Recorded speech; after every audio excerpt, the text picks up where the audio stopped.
Hello guys, नमस्कार। तो आज का हमारा टॉपिक है कि डीसी सप्लाई अगर हम लोग इंडक्टर में देंगे तो क्या होगा।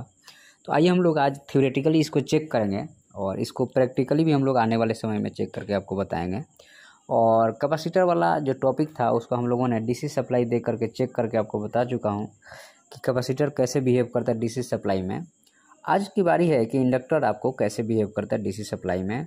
और देखिए, जो कैपेसिटर, इंडक्टर और रजिस्टर की प्रॉपर्टी को ढंग से नहीं पढ़ता है उसको इलेक्ट्रिकल इंजीनियरिंग में एडमिशन लेने का कोई मतलब नहीं है। तो आपको इसको इतना अच्छे से पढ़ना है कि यहाँ से 90% इलेक्ट्रिकल इंजीनियरिंग क्लियर हो जाता है। 90% मैं बोल रहा हूँ, ध्यान से सुनिएगा, मैं कोई मजाक नहीं कर रहा हूँ आपसे। यहाँ से 90% आपके इलेक्ट्रिकल इंजीनियरिंग क्लियर हो जाता है। इसलिए आपको इस टॉपिक को बहुत ही शानदार तरीके से पढ़ना पड़ेगा और समझना पड़ेगा, तो ही जाके कुछ बात बन पाएगी, नहीं तो कोई बात यहाँ पे बन नहीं पाएगी। और दूसरी बात यहाँ पे यह है कि कैपेसिटर और इंडक्टर और रजिस्टर, यही जो है पूरे इलेक्ट्रिकल इंजीनियरिंग की जान है। मैं एक दिन एक्सप्लेन भी इस पर किया था। साइकोलॉजिकल पॉइंट ऑफ व्यू को भी मैंने बहुत ही गंभीरता से आपको एक्सप्लेन किया था कि एक जो कैपेसिटर होता है या एक जो इंडक्टर होता है या एक जो रजिस्टर होता है वो किस तरीके से बिहेव करता है और आपको उसको कैसे लेना है।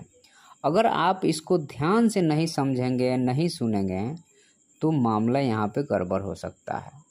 इसीलिए मैं बार बार आपको ये रिपीट करूँगा कि जब भी आप इस टॉपिक पे काम कर रहे हैं तो बहुत ही ध्यान से या बहुत ही गौर से करने की ज़रूरत है, तो ही जाके आपकी बात बनेगी, नहीं तो बात नहीं बनेगी।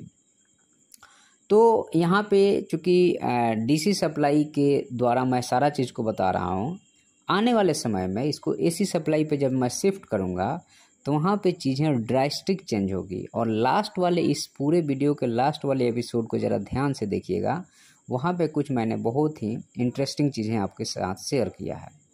तो अगर यहाँ पे कहता है कि अगर आपने डीसी सप्लाई इंडक्टर को दिया तो इंडक्टर का काम है कि वह किसी भी चेंज को बर्दाश्त नहीं करता है, वो रिएक्ट करता है। जैसे समाज में बहुत सारे लोग नहीं होते हैं जो बहुत जल्दी रिएक्ट करते हैं, वैसे इंडक्टर रिएक्ट करता है। जैसे ही डीसी सप्लाई दोगे, बोलेगा ये तो मैं पसंद नहीं करता हूँ, इसको बंद कर देगा।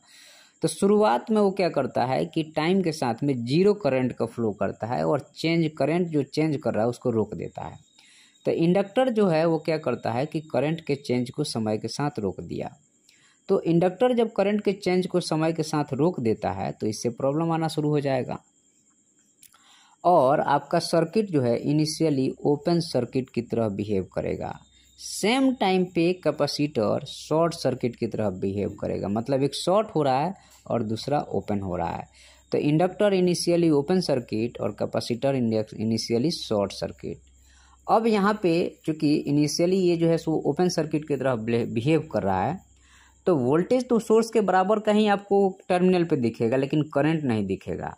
लेकिन समय के साथ में जैसे जैसे वो चेंजेज ओवरकम होंगे और यहाँ पे जो आपका इंडक्टर है वो क्या करेगा कि वह आपको शॉर्ट सर्किट की तरह बिहेव करना शुरू कर देगा और इनिशियली जो ओपन था वो शॉर्ट हो जाएगा और जो शॉर्ट है वो ओपन हो जाएगा। तो इस पे नेटवर्क थ्योरी में बहुत क्वेश्चन बनते हैं और आपको बहुत परेशान किया जाएगा इस पे, क्योंकि ये बहुत ही इंटरेस्टिंग टॉपिक है। तो जो भी एग्जामिनर है इस पे बहुत क्वेश्चन सेट करता है और आपको हमेशा बरगलाने की कोशिश की जाएगी, तो आप इसको लेकर के सावधान रहिएगा। अब इसमें आता है एक ट्रांजिएंट फेज आता है, जहाँ पे शॉर्ट सर्किट होने से पहले इंडक्टर कैसा बिहेव करता है। तो इंडक्टर में जो करंट फ्लो होगा टाइम के साथ होगा और जानते हैं कि करंट का फॉर्मूला V/R होता है और यहाँ पे एक्सपोनेंशियली ये चीज़ें इंक्रीज करेगी, इसलिए 1 - E - T/T कहा गया है या टाउ कहा गया है, क्योंकि करंट धीरे धीरे एक्सपोनेंशियली इंक्रीज करेगा, अचानक से इंक्रीज नहीं करेगा। तो इसलिए इस फार्मूला का यहाँ पे यूज किया गया है और यहाँ पे इंडक्टर में एक बैक ईएमएफ जनरेट हो जाएगा या इलेक्ट्रोमोटिव फोर्स जनरेट हो जाएगा। अभी बैक ईएमएफ कहने का मतलब क्या है या इलेक्ट्रोमोटिव फोर्स कहने का मतलब क्या है कि उस इंडक्टर के पास में वह एक सोर्स की तरह बिहेव करेगा। याद रखिएगा मैं जो बोल रहा हूँ, वह एक सोर्स की तरह बिहेव करेगा, न कि वह एक लोड की तरह। वो एक सोर्स हो जाता है।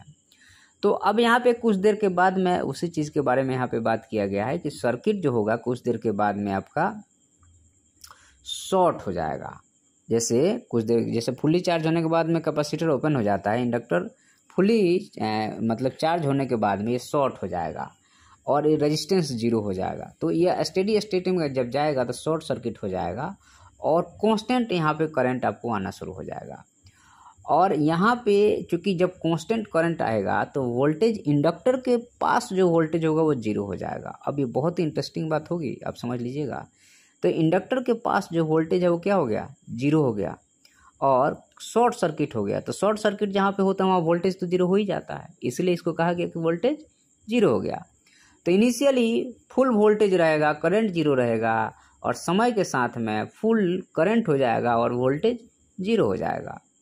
तो इस तरह से हम लोगों ने यहाँ पे कैपेसिटर और इंडक्टर के बिहेवियर को बहुत ही ध्यान से समझा। अब आपको यहाँ पे कुछ चीज़ों को करना है। इसी चीज़ को हम लोग एक्सपेरिमेंटली, मतलब एक्सपेरिमेंट करके आपको मैं बताऊँगा कि ये कैसे होगा। और इसके लिए हमें कुछ चीज़ों की ज़रूरत रहेगी जो हम लोग आने वाले समय में सीखेंगे। अभी मैंने कुछ एक्सपेरिमेंट किया है जो आपके सामने शेयर किया है। जैसे आपको एक कार वाला एक्सपेरिमेंट किया हूँ और एक एक्सपेरिमेंट आपको वोल्टेज और करंट से रिलेटेड जो किया हूँ, जिसमें हमने NaCl को ब्रेक डाउन करके दिखाया था। अब यहाँ पे देखिए ये एक कैपेसिटर है। तो कैपेसिटर इनिशियली जो है आपको शॉर्ट सर्किट की तरह बिहेव करेगा और समय के साथ वो वोल्टेज जो है सो बढ़ जाएगा और करंट जीरो हो जाएगा और बाद में ये ओपन सर्किट हो जाएगा। तो इसको मैंने यहाँ पे करके दिखा दिया हूँ। इसी चीज़ को मैं आपको प्रैक्टिकल करके जब मैं बताऊँगा तो वहाँ पे आपको और ज़्यादा क्लियर होगा। और वैसे भी मैंने कैपेसिटर वाला आपको प्रैक्टिकल करके थ्योरेटिकली भी और प्रैक्टिकली भी इसको आपके सामने रख दिया है। तो मुझे उम्मीद है कि आपको ये लेक्चर पसंद आया होगा। अब हम लोग आते हैं नेक्स्ट तरफ बढ़ेंगे और इसी सर्किट को हम फिर से ड्रॉ करेंगे, जहाँ पे आपको तीनों एलिमेंट रहेगा, कैपेसिटर, इंडक्टर और रजिस्टर। और कुछ समय के बाद कैपेसिटर ओपन हो गया और इंडक्टर क्या हो गया, शॉर्ट हो गया और रजिस्टर का बिहेवियर वैसे ही है। तो मैं बोलता हूँ कि कैपेसिटर जो है वो विष्णु है और इंडक्टर जो है वो ब्रह्मा है और रजिस्टर जो है सो महेश है। उसका रूप कभी चेंज नहीं होता, वो जैसा है वैसे ही रहेगा। तो यहाँ पे आप देखिए कि अब ये चूँकि शॉर्ट सर्किट और ओपन सर्किट वाला जो एक खेल है ना, इसको मैं एक दिन आपको बताऊंगा कि डीसी के केस में ऐसा क्यों होता है और एसी के केस में कुछ क्या बदल जाता है। वो आपको सीखना बहुत ज़्यादा ज़रूरी है, क्योंकि वो ना सीखिएगा तो इलेक्ट्रिकल इंजीनियरिंग की जान है, आप कुछ नहीं सीखे या आपको समझ में ही नहीं आया कि इलेक्ट्रिकल इंजीनियरिंग होता क्या है। और यही मैक्सिमम बच्चों के साथ यही प्रॉब्लम है, जिसको मैं यहाँ पे समाधान करने की कोशिश करूँगा। और मैं कोई थ्योरी आपको नहीं पढ़ाऊँगा, मैं मैक्सिमम चीज़ें जो है प्रैक्टिकल करके ही बताऊँगा। थ्योरी आपकी मैडम पढ़ाती रहेंगी, वो पढ़ाती हैं, मैं आपको प्रैक्टिकल ही बताऊँगा। अब यहाँ पे देखिए कि कैपेसिटर, इंडक्टर और रजिस्टर तीन एलिमेंट है और यहाँ आपको जो एसी सप्लाई जब देंगे तो देखिए वोल्टेज का वेव और करंट का वेव, ये दोनों जो है सो एसी हो